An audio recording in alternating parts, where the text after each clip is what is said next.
আমাদের মঞ্চে যারা উপস্থিত আছেন এবং আমতলা আমাদের জেলার গুরুত্বপূর্ণ একটা কেন্দ্র, আজকে সবাই অজস্র মানুষ যারা এসেছেন, আমি আপনাদের সবাইকে পার্টির পক্ষ থেকে ধন্যবাদ, শুভেচ্ছা এবং অভিনন্দন জানাচ্ছি। যারা মাঝে মধ্যে বলতেন যে লাল ঝান্ডাকে খুঁজে পাওয়া যাচ্ছে না, তাদের বলবো পারলে একটু চক্কর মেরে আসুন আমতলা এবং তার চারপাশ। লাল ঝান্ডা আপনার চোখ টেনে নেবে, তার বাইরে তাকাবার কোনো সুযোগ আপনি পাবেন না। গত কয়েক বছর ধরে মমতা এবং শুভেন্দু তৃণমূলের দুই বড় নেতা, একজন 1 নম্বর, একজন তখন 2 নম্বর, জায়গায় জায়গায় গিয়ে মিটিং করে বলেছেন পশ্চিমবাংলার কোথাও যেন লাল ঝান্ডা দেখতে পাওয়া না যায়। সেই শুভেন্দু এখন বিজেপি হয়েছে, মমতা এখনো তৃণমূল। তৃণমূল বিজেপি, তার পিছনে আরএসএস এর বাঁধন আছে, আমরা সবাই জানি। আমরা ওদের জানিয়ে দিতে পারি লাল ঝান্ডা মানুষের কান্না, ঘাম, রক্তের প্রতিচ্ছবি, মানুষের লড়াই সংগ্রামের প্রতিচ্ছবি, মানুষের স্বপ্ন দেখা লাল ঝান্ডার মধ্য দিয়ে এগোয়। দুনিয়া জুড়ে যত চেষ্টাই করুক না কেন, পারেনি হিটলার, পারেনি মুসলিনি, পারবে না নরেন্দ্র মোদী, পারবে না মমতা ব্যানার্জির বাহিনী। মানুষের লড়াই যতদিন থাকবে, মানুষের জীবন জীবিকার স্বার্থে লাল ঝান্ডা এগোবেই। আর সেই শপথ নিতেই আমাদের সম্মেলন। আমাদের সম্মেলন শুধু লাল ঝান্ডার বিকাশের জন্য নয়, আমাদের সম্মেলন জেলার, রাজ্যের, দেশের প্রতিটি মানুষ, শ্রমজীবী মানুষ, নানান সংকটে, কলকারখানা বন্ধ, কাজ নেই। এই এক পশ্চিমবাংলাদেশ 6.5 লক্ষ সরকারি শূন্যপদ, 3.5 লক্ষ শিক্ষা প্রতিষ্ঠানে শূন্যপদ, আর এর বাইরে সরকারের কোনো নিয়ম নেই। যা আছে কন্ট্রাকচুয়াল, তাও পয়সা দিয়ে, সেখানেও তোলাবাজি। 5,000, 7,000, 8,000, 10,000, চলে না সংসার। কলকারখানা বন্ধ, নতুন করে কিছু হচ্ছে না। একটাই এতদিনের মধ্যে ইনফোসিস, ওটাও বামফ্রন্টের আমল। বুদ্ধদেব ভট্টাচার্য, দেবেশ দাস, গৌতম দেবরা মিলিয়ে ওই ইনফোসিস সহ আইটির প্রকল্প যে করেছিলেন, সমস্ত কিছু হয়ে গেল। জমি দেওয়া থেকে শুরু করে সরকার 13 বছর লাগলো উদ্বোধন করতে, 13 বছর পিছিয়ে দিল পশ্চিম বাংলাকে। নতুন কোনো কাজ এই সরকার করতে পেরেছে তা না। ছোট মাঝারি কারখানা বন্ধ, নতুন শিল্প নেই। রাজ্যের যুবক, রাজ্যের মানুষ, আমাদের গ্রামাঞ্চলের মানুষ বিশেষ করে, তারা নানান কারণে সংসার চালাতে গিয়ে অসহায় হয়ে যাচ্ছেন। ভালো লেখাপড়া জানা ছেলে মেয়ে ব্যাঙ্গালোর, পুনে, নানান জায়গায়, বাবা মা অনেক স্বপ্ন দিয়ে ছেলে মেয়েকে বড় করেছেন। ছেলে ডাক্তার হবে, ছেলে ইঞ্জিনিয়ার হবে, ছেলে এটা হবে, ছেলে ওটা হবে। বুঝতে পারছেন কাজের কোনো সুযোগ নেই। আর গ্রাম দেশের মানুষ, সুন্দরবন, পাথর, সাগর, নামখানা, ক্যানিং, বাসন্তী, গোসাবা, জয়নগর, কুলতলি, সারা বছর গ্রাম যুবক সম্মেলন হয়। চেন্নাই নয়, কেরালা নয়, অন্য কোনো রাজ্য। রেকর্ড পরিমাণের পরিযায়ী শ্রমিক আমাদের বাংলায়। কেন? কেন? কে তার দায়িত্ব নেবে? সেই যুবকের কান্না, ঘাম, রক্তের সঙ্গে লাল ঝান্ডা। অজস্র কৃষক, ফসলের দাম নেই, মাঝখানে ফোরে, চাষি দাম পাবে না, মানুষ যিনি ক্রেতা তিনি বিপদে পড়বেন। ফোরেদের রাজত্ব, ফোরেদের রাজত্বের টাকা কড়ায় গন্ডায় গুনে গুনে কালীঘাট। সমগ্র গতকালকে দেখলাম ওরা কোর্টে এসে জানিয়েছে যে দুর্নীতির গঙ্গাসাগর নাকি জ্যোতিপ্রিয় মল্লিক। আমি বলছি ইডি, সিবিআই জেনে রাখুক, দুর্নীতি এবং দুষ্কৃতির সাত সমুদ্র কালীঘাট এই অবস্থায় তৈরি করেছে আমাদের বাংলাটাকে। ওটা বাংলা সর্বনাশ করছে, ওটা দেশের সর্বনাশ করছে দিল্লিওয়ালারা। একজন আরেকজনের পাশে কোনো সন্দেহ নেই। কোনো বিপদে বললে মমতা ব্যানার্জি বাহিনী আছে, এরা কোনো বিপদে বললে ওরা আছে। অনেক ব্যাখ্যা দেওয়ার কোনো দরকার হয়? আমার আগের বক্তারা বলছিলেন আপনি সব ছেড়ে দিলে এক অভয়া। আমাদের পার্টি বলেছিল মহিলা, কম বয়স, গুরুত্ব দিতে হবে, আরো বেশি গুরুত্ব দিতে হবে। অভয়া কাণ্ড বুঝিয়ে দিল। পশ্চিমবাংলায় আপাতত যাদের মনে হচ্ছে এরা কেন রাস্তায় নামে না, এরা কেন প্রতিবাদ করে না, প্রতিবাদে তো জ্বলছে, কেন রাস্তায় নামে না, তারা বুঝিয়ে দিল সুযোগের সময়ের অপেক্ষায় আছে এ রাজ্যের মানুষ। যখন হাসপাতালের মধ্যে ডাক্তার ছাত্রীকে একেবারে জ্যান্ত খুন করা হয়েছে, গোটা বাংলার মানুষ রি রি করে মহিলারা মাঝ রাতে পর্যন্ত নেমে পড়েছেন। কোন পিছুটান তাদের আটকে রাখতে পারেন। আমাদের কম বয়সের ছেলেমেয়েরা রাস্তায়, গোটা রাজ্য, গোটা দেশ, দেশের বাইরে আমাদের মান সম্মান চলে গেল। বিচার না হবে, বিচারকে ধামাচাপা দেওয়াটাই রাজ্য সরকারের কাজ। বুঝতে পারছেন না?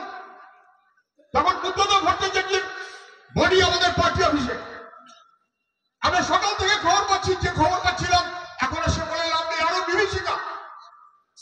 সব প্রকাশিত হয়নি, রোমহর্ষক লাগবে শুনে। তারপর যখন বাবা মাকে আটকে রেখে ধামাচাপা দেওয়ার জন্য তাড়াতাড়ি করে শ্মশানে নিয়ে গিয়ে পুড়িয়ে দাও, বাবা মায়ের স্বাক্ষর ছাড়া পুড়িয়ে দাও, তখন এফআইআর হয়নি, পুড়িয়ে দেওয়ার ব্যবস্থা হয়ে গেছে। তখন এফআইআর হয়নি, পোস্টমর্টমের নামে ধামাচাপা দেওয়ার চেষ্টা করা হয়েছে। আমাদের বাহাদুর ছাত্র যুব মহিলারা, মীনাক্ষী সহ সবাই মিলে বুদ্ধদার বডি রেখে ওরা আর্য করে দাঁড়িয়ে গিয়ে বুঝিয়ে দিল সরকার ধামাচাপা দিতে চাইলেও আমাদের ছাত্র যুব মহিলারা আটকে দেবে, আটকে দেবে। গোটা রাজ্যের কাছে খবরটা চলে গেল বড় স্পিরিট নিয়ে, কিন্তু আজও বিচার হবে না। যতক্ষণ দিল্লিতে উনি আছেন আর রাজ্যে উনি আছেন, হবে না। তাহলে হয় সমস্ত কিছুর পরে বাড়িটাকে ভেঙে দেওয়া হলো, সেই ডাক্তারটাকে প্রমোশন দেওয়া হলো, প্রিন্সিপাল, সেই পুলিশ কমিশনার কার্যকরকে প্রমোশন দেওয়া হলো। রাজ্য সরকার বুঝিয়ে দিল তোমরা লাখো লাখো মানুষ থাকতে পারো, তাতে আমার কিছু এসে যায় না। আমার প্রাণ ভোমরা দিল্লিতে রক্ষা করা আছে নরেন্দ্র মোদীর কাছে, আমাকে কেউ কিছু করতে পারবে না, বিচার হবে না। আজও পর্যন্ত সিবিআই 100 দিন পার হয়ে গেছে, কিছু করেনি। আমরা বলেছিলাম বিচার বিভাগীয় তদন্ত, এবং একটা ঘটনা স্পষ্ট করে দিল যে কিভাবে এই যে সেটিং সেটিং বলা হচ্ছিল, মহা সেটিং কিরকম, একটা ঘটনা বুঝিয়ে দিয়ে চলে গেল। একটা ঘটনা মানুষ প্রতিদিন দেখছিলেন, আক্রান্ত হচ্ছেন সাধারণ মানুষ, প্রতিবাদী, বামপন্থী, এমনকি এখনকার শাসক দলের মধ্যে যারা কমজোরি তারাও আক্রান্ত হচ্ছে। শুধু আক্রান্ত বামপন্থীরা না, মানুষ। আমাদের রাজ্যের ছেলে মেয়েদের লেখাপড়া বাড়ানো বেরিয়ে যাচ্ছে, যুবকের কাজ ধ্বংস হচ্ছে, জিনিসের দাম আকাশে। মানুষ খাবে কি? মানুষ থাকবে কোথায়? মানুষ যাবে কোথায়? মানুষ করবে কি? মানুষের লড়াই, একদিকে সমগ্র মানুষ, আর উল্টো দিকে দিল্লি আর রাজ্য, তাদের দুজনে মিলিয়ে সেটিং। এবং সেই সেটিং এর কিন্তু মাথার দিকে আছে diamond Harbour. Diamond Harbour model মানে কি? ডায়মন্ড হারবার মডেল নাকি ভয়াবহ। ডায়মন্ড হারবার মডেল মানে কি? রাজ্য সরকার দিতে পারছে না, অতএব কত হাজার নাকি সমস্ত বাড়িতে বাড়িতে গিয়ে টাকা পয়সা দিয়ে আসবে, মানে রাজ্য সরকার ফেল। বয়স্ক ভাতা দেওয়ার জন্য রাজ্য সরকার পাচ্ছে না, model diamond Harbour. Diamond Harbour model মানে কি? পুলিশ সকাল দুপুর সন্ধে খাজাঞ্চিগিরি করবে এমপির। এইটা হচ্ছে diamond Harbour model. Diamond Harbour model কি? বিনা প্রতিদ্বন্দ্বিতা 18 সালের পঞ্চায়েত নির্বাচন কেউ ভোটে দাঁড়াতে পারবে না। জেলা পরিষদের প্রার্থী যারা হবেন তারা গেছেন আলিপুর, সেখানে পর্যন্ত সমস্তটাকে গুন্ডাদের কন্ট্রোল, রিটার্নিং অফিসারের অফিস। সাংবাদিক তাকে তুলে নিয়ে চলে যাওয়া হলো, তারপর তাকে বিভৎস করে তার উপরে আক্রমণ করা হলো। কে জানে না? শাসক জানে না, সরকার জানে না, দিল্লি জানে না, কেউ কোনো কিছু কথা বলতে পারবে না। চুপ। 100 পেতে হবে। পঞ্চায়েতে দাঁড়াতে পারবে না, সমিতিতে দাঁড়াতে পারবে না, জেলা পরিষদে দাঁড়াতে পারবে না, লোকসভায় ভোট দিতে পারবে না, বিধানসভায় ভোট দিতে পারবে না। আমি যা খুশি তাই করবো। যারা দিয়ে করাবো তারা জেট ক্যাটেগরি। মুখ্যমন্ত্রী যাকে বলেছিলেন যে তুই তো শুধু বোম বাঁধতে জানিস, তুই শুধু বোম বাঁধতে জানিস, সেই বোম বাঁধতে জানা তৃণমূলের নেতাটাকে মুখ্যমন্ত্রী জেট ক্যাটেগরি দিয়েছে। আপনার আমার ট্যাক্সের টাকায় পুলিশের পাহারা। আর বোধহয় টের পেয়েছেন 2-4 দিন আগে ইনফোসিসে গিয়ে বলেছেন যেন কোনো অশান্তি না হয় তার দায়িত্ব দিয়ে গেলাম সরকার তোকে। তুই আমারও আছিস, তুই ভাইপোরও আছিস, দুজনেরই আছিস। তোকে আমি দাদন দিয়ে গেলাম যেন কোনো অশান্তি না হয়। মুখ্যমন্ত্রী স্বীকার করলেন অশান্তি হয়, পশ্চিমবাংলার শিল্পক্ষেত্রের 12টা বেজে যায়। মুখ্যমন্ত্রী বুঝিয়ে দিলেন অশান্তি ঠেকাতে পারে সে, অশান্তি করে যে। তাহলে অশান্তি করার দায়িত্বটা আসলে যেহেতু সরকারদের, অথবা অশান্তি না করার নির্দেশ তাই সরকারদের। আর ইনফোসিস সহ বাকিদের বুঝিয়ে দেওয়া গেল অশান্তি চান না তো, তাহলে টাকা পয়সা সম্পত্তির রফা করুন, রফার ভাগ 75 কালীঘাটে যাওয়াটাকে নিশ্চিত করুন। আমাদের বাংলার এই সরকার চেহারাটা আজকে দাঁড় করিয়ে দিয়েছে রাজ্যে, তার মাথায় ভাইপো। ভাইপো মডেলে যা যা দেখছেন এখন দেখা বাকি আছে, লিখে রাখুন। নবীন প্রবীণ সব কোনো গল্প নেই। মহারাষ্ট্র গতবারের ভোটে বিজেপি হেরেছিল, সবার মনে আছে? হ্যাঁ অথবা না? হ্যাঁ কি না?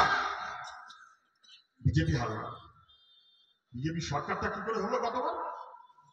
বিজেপি সরকারটা শিবসেনাকে ভাঙিয়ে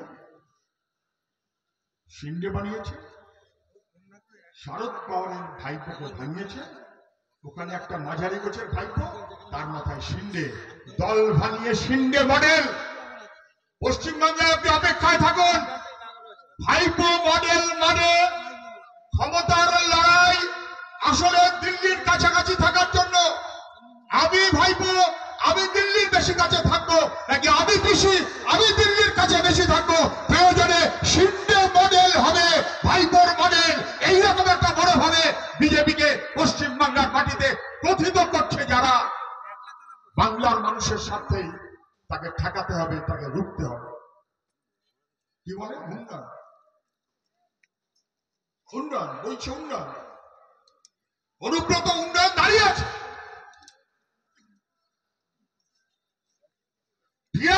বাংলার বাঘ মমতা ব্যানার্জির বীর। গোটা পশ্চিমবাংলার মানুষ দেখেছে বাঘ হয় জঙ্গলে থাকবে, না হলে খাঁচার মধ্যে তিহার জেলে থাকবে। আর বাঘ যদি খাঁচা থেকে বেরিয়ে আসে বেড়ালের মতো মেউ মেউ করবে। এখনকার অনুব্রতকে দেখে আপনি বুঝতে পারবেন 1.5 পয়সা 3 পয়সার যত মাস্তান, বুঝে রেখো এক মাঝে কোনো শীত যায় না।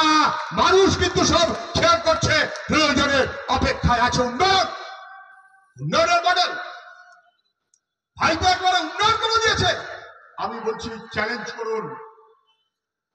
যা দেখছেন চারপাশে পশ্চিম বাংলায়, 13 বছরে বাংলায় নতুন কিছু হয়নি। ভুল বলাস যে পর্যন্ত আমরা দেখে গেছিলাম তাই। যখন ব্রিটিশ শাসন তার গোড়ায় বাংলা ছিল ভারতবর্ষের মধ্যে সবচাইতে এগিয়ে, মাঝে বাংলা ছিল সবচাইতে এগিয়ে। ওরা বাংলাকে ভাগ করতে চাইল 1905। রবীন্দ্রনাথ ঠাকুর সহ সবাই উঠে দাঁড়ালেন, না, বাংলাকে ভাগ করা যাবে না। রাজধানী সরিয়ে নিয়ে চলে গেল কলকাতা থেকে দিল্লিতে। 1 নম্বরে বাংলা। এইরকম একের পর এক। তারপর 47 আর কিছু না বাড়িয়ে আরএসএস আছে সঙ্গে, ব্রিটিশের সঙ্গে আরএসএস। বাংলা ভাইয়ের বিরুদ্ধে বাংলার মানুষ, কিন্তু ব্রিটিশের সঙ্গে আরএসএস বাংলাটাকে মাঝামাঝি ভাগ করে দিল। ওপার বাংলা এপার বাংলা, ওটা একটা দেশ এটা একটা দেশ, আমাদের দেশটা ভাগ করে দিল, আমাদের বাংলাটা ভাগ করে দিল। সেই সময় তৎকালীন কমিউনিস্টরা বলেছিল বাংলাকে ভাগ করার এই চক্রান্ত আসলে বাংলার সমাজ সভ্যতা সংস্কৃতি তার ভবিষ্যৎকে সর্বনাশ করার চক্রান্ত। আর বোঝা যাচ্ছে